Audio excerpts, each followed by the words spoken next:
Us. This is the France 24 debate. We're looking at Cyprus's risky rescue. We'll be speaking with us Ronald Freeman of the Atlantic Council. Also with us Cypriot journalist Andreas Evagora, Gérard Dusilol of the Pro-Europe Thomas More think tank, and joining us for part two of our discussion from Moscow, Andrei Bugrov, of the senior managing director of Russian investment firm Interos. Creditors in Cyprus, what's created, what you could say, the closure of the banks until Thursday. Too early to say if it's a run on the bank, but it's sure looking like it with cash machines empty, was creditors coughing up 10 million euros, insisting Cyprus too has to feel the pain to the tune of 7 billion, thus a one-time levy on everyone's bank account. With this agreement, those responsible are taking part in Cyprus's economy, rather than other countries' taxpayers. It's a good thing we're going in this direction. It will allow us to approve a rescue deal for Cyprus. She'll be eating her words soon? I think so. Going back to what Mr. Freeman said, I think he's absolutely right in terms of what this will mean in confidence, because the president, President Anastasiadis, came in on the platform that he would not do exactly this, that he would protect ordinary people's money that they have in their banks, their deposits. And within a few weeks, he's gone back on his promise. There's a lot of cynicism already in Cyprus, but this really takes it to a level that people don't believe really anyone now. The politicians, whether they're in Cyprus or abroad, just have no credibility left. All right, and this goes, of course, well beyond Cyprus. On Facebook, John says, if an international body wanted to confiscate 10% of my hard-earned savings to repay debts caused by corrupt bankers, I think I would want to blow stuff up. This Cyprus thing is a complete breakdown of the social compact, and it sets a horrendous precedent. Bill saying, let's face it, it's a wealth tax, and there are more of them coming to a place near you.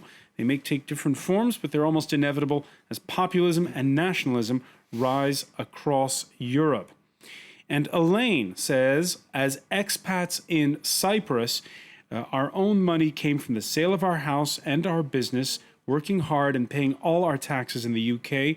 Why should we be penalized for being careful and living within our means? We are not Russians or involved in any money laundering. That's what she says. Russian deposits in Cyprus estimated anywhere from 8 to 20 billion euros. That's officially, according to the French newspaper Les Echos. Even the Cypriot Central Bank doesn't know the exact sum. Nicosia, unlikely as it may seem, is the top foreign direct investor in Russia, 13 billion euros. Moscow, first of all, let me just ask our panelists here, why is Moscow the top foreign, why is Cyprus the top foreign direct investor in Russia? Well, you have to understand, Francois, that in the early days post-Soviet Union, there was a real question about the security of title in privatization. So Russians who had capital prefer to take that money, put it in the Cypriot bank, and convert it into a loan, which would be less likely to be expropriated if the political climate worsened in their own country. All right. Let me get at this point, Andrei Bugrov in Moscow. First of all, thank you for joining us here in the France 24 debate. What's your reaction? Yes, good evening, everyone. What's your reaction to this idea of a levy?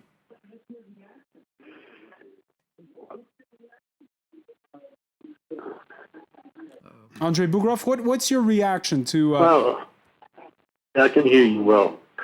I have to say, I do not believe I fully understand the rationale behind such a proposal. It seems to be, to me, short-sighted, dangerous, it undermines trust. Perhaps it only indicates how desperate are the politicians. There are no precedents that I come to mind, except the one that I have. That in the early 30s, after his election, Franklin Roosevelt closed the banking system for a couple of weeks, and not all of the banks reopened after that. Then he ordered mandatory purchase of gold from the population, and those who would not sell were to give jail time. All right, so that was in the 1930s. He closed the banks to prevent a run on the banks. Your prime minister, we're going to hear him now, Dmitry Medvedev, is angry. Moscow, whose banks are heavily exposed in Cyprus, angry that Moscow was left out of the bailout talks, and even angrier with the outcome. We should say this directly. This simply looks like the confiscation of other people's money. I don't know who the author of this idea is, but this is what it looks like. We're unfortunately acquainted with such practices from Soviet times, when money wasn't paid off. We would need to draw certain conclusions, because we do have relations with Cyprus. We'll continue consultations, but we'll also have to adjust our position as well. Ronald Freeman, how is Russia going to react? The Russian sense of humor has been tested to its limits on this little move. And I think that Prime Minister Medvedev should be taken very seriously by the Cypriot authorities as they debate whether or not to make this law of Cyprus. What do you mean? Cyprus is very much dependent on its foreign banking customers, and Russia is its biggest one. You don't treat your customers high-handedly without losing your customers. They cannot afford to lose Russia as a customer. And the Prime Minister has been very clear about that. So the fact that there was supposed to be this vote in Parliament on the bailout plan today, the 24 extra hours, pushing it back to Tuesday, do you think that lawmakers are having a long, hard think about what Ron Freeman just said? Well, they clearly are. Let's go back a step. There's always been close links between Cyprus and Russia for religious reasons, many other reasons, going back 30, 40 years. There's nothing new about this. In Cyprus, they're just simply waiting for the time that they can get enough votes to get this through. It's obviously a small parliament, 56 members. There's a lot of horse trading going on. But going back to the IMF again, it was only 4 or 5 years ago, Cyprus was the poster child at the IMF. There was a report put out just before the financial crisis that the IMF didn't even see coming, saying that the Cypriot economy was doing superbly. There was going to be full employment, and it was a model for small countries. So again, the IMF can't turn around a few years later and say, well, why have you been pursuing these policies? People seem to have a very, very short sense of history in this situation. So to answer your main question, I think in Cyprus, they're just waiting until they get enough votes to push this through. But will they get enough votes now? Well, they'll wait. They'll close the banks for Wednesday, for Thursday, till Friday if they have to. They wait too long, some of those banks will never reopen. That's the real problem. That might well happen. I mean, already to close a bank for 4 days is a lot. People do need money. They need to get their cash out. As you've said, I've spoken to people and the cash tills, the ATMs are empty. And there comes a stage where people really do need to access their money, even to get to a bank. I mean, banks, just to be clear, they're closed completely. It's not like you cannot withdraw money.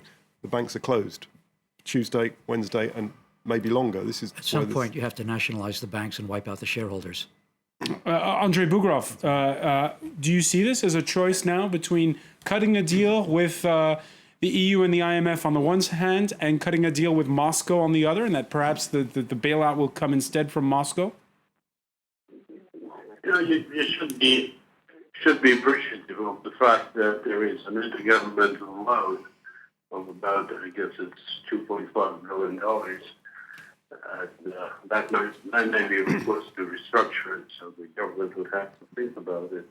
But on the larger context, I think Cyprus' economy is, of course, comparable with other EU economies, but this situation creates a formidable precedent that it waves throughout the euro, destabilizing the economy and order, which means that there will be bigger damage and that this sacrifice might be in vain. All right, so I think the credibility of the single currency is under the microscope. The credibility of the euro. Andrei Bugrov, I want to thank you for joining us and apologize for the poor quality of the phone line with Moscow.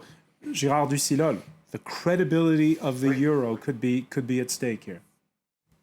It's the credibility of the system, not of the currency itself. You know, because the big question is, you know, the need for fresh cash amounts to 1 year GDP. That means that, imagine that if we were in France, that would mean 2,000 billion euros. That is absolutely amazing. You know, the total equity of French banks should be in the range lower than 300 billion now. That's just like if French bank had lost 6 times their equity. That's how can European institutions, IMF and the likes, didn't see what was going on. And that's when you see who is when you responsible. mention, I'm sorry, but when you mention those sums, 17 billion euros seems like parking tickets. It's 1/4 revenues for Goldman Sachs. Let's put it in perspective. This is nothing. Well, the real perspective is that it's nothing if if sovereigns have their own currency. Sovereigns with their own currency have a safety valve. We've taken that safety valve away from a group of countries who have very different economies and very different ability to grow their way out of difficulty. Cyprus is a textbook case of a country that has made all of its bets on a single industry, banking. That banking industry goes down, the country goes down, and there's no way for it to get itself out if it can't devalue its own currency, which it cannot under the euro. So the euro is very much under the spotlight here. One industry till now, but we haven't mentioned a very important factor, which is the gas deposits that have been found off Larnaca, which are worth many, many billions. And part of the government's promise is, we take this money now and you have a future stake in future gas returns, whatever that may be. Now, again, if people feel that their birthright, people will look at it that way, is being stolen by foreign investors losing their gas, that again is going to cause a lot of anger and is a big, big factor because the potential for gas in Cyprus is enormous. And perhaps giving the euro a bad name. There's another country we haven't really mentioned, which is important because it too has a stake in Cyprus with 3,500 troops stationed there, the UK. And it's promised to reimburse all of its citizens hit by a bank deposit tax. By the way, not all the British in Cyprus are soldiers. A typical evening at the pub, but in Cyprus. Here, Cypriots are not the only ones to worry.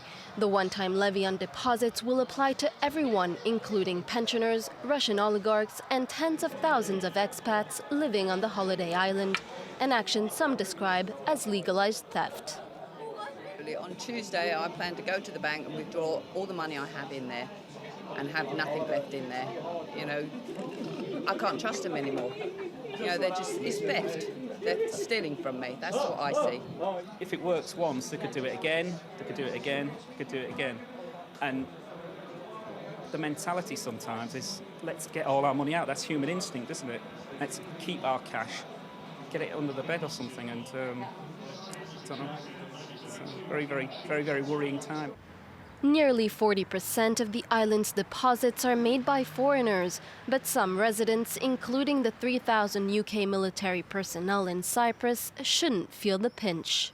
For people serving in our military, people serving our government out in Cyprus, because we have military bases there, we are going to compensate anyone who is affected by this bank tax. People who are doing their duty for our country in Cyprus will be protected from this Cypriot bank tax. Politicians met on Sunday to discuss the tax, which would take effect on Tuesday. Many have condemned it, raising questions about whether it will pass a parliamentary vote on Monday. Parliamentary vote, which has been pushed back to Tuesday. Gérard Ducilol, your reaction to the statements we've been hearing from the Chancellor of the Exchequer, George Osborne? I think he cannot say anything else. He cannot say anything else.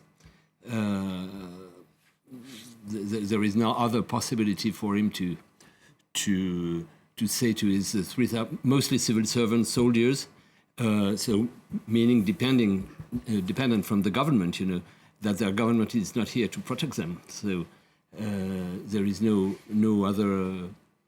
Is this a further nail in the coffin of the relationship between the UK and Brussels? They're growing further apart. No, you know, basically this is not the purpose. I don't think it is the purpose. You know. What does this show? This shows you can ring fence certain depositors.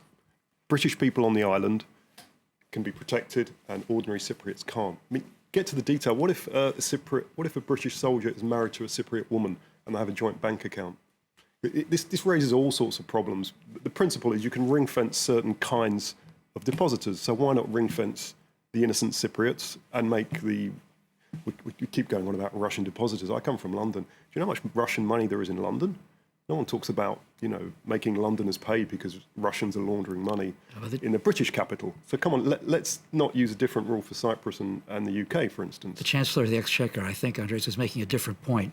In Britain, deposits are meant to be sacrosanct.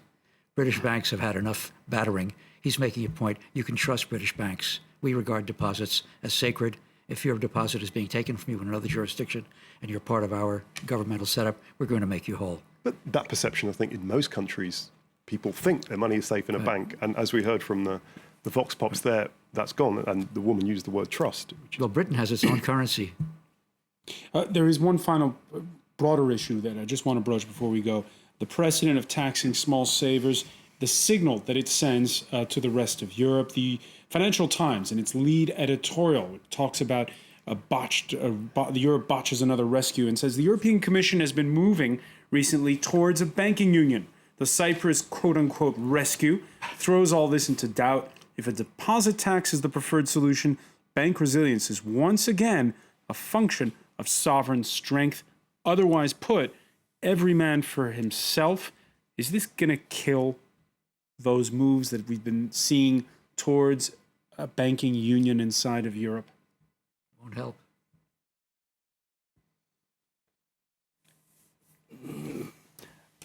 The ECB was involved in this plan, and the ECB now is in charge of the supervising the banking system. However, the ECB says we were not responsible. This was not our idea. This was the IMF's idea of putting a limit on the amount of debt the Cypriots could carry. So that's a big contradiction that They're we running have. away. Yeah, that's away. a big contradiction that we have. Exactly. That it was supposed to be the leader of the rescue plan as the supervising the banking system, and they say we withdraw from this solution. That's right. The governor of the ECB said he'd protect the euro, whatever it takes.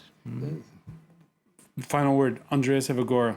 Well, the political elites will all say if it's a failure, it's not down to me. A last word, the Cypriot people are very resilient. They've had a lot of problems in the past. They'll get on with their lives. Will this bailout pass Parliament?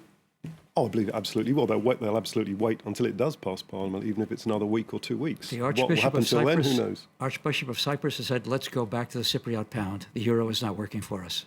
All right, we're going to leave on that note. I want to thank you, Ronald Freeman. I also want to thank Gérald Ducilol, Andreas Evagora. Thank you for joining us here in the France 24 debate.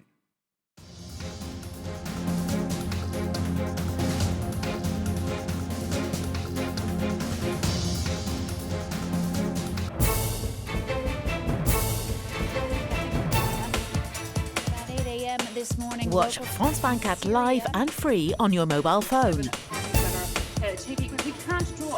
Anywhere in the world, on almost any cell phone, whatever your provider. Watch France 24 live and in 3 languages. France 24 on your mobile phone. Just visit our website, france24.com, and click on mobile. Select your phone brand, enter your phone number, and you'll receive a free SMS telling you how to install our player. You can watch France 24 live and get the latest world news for free on your mobile.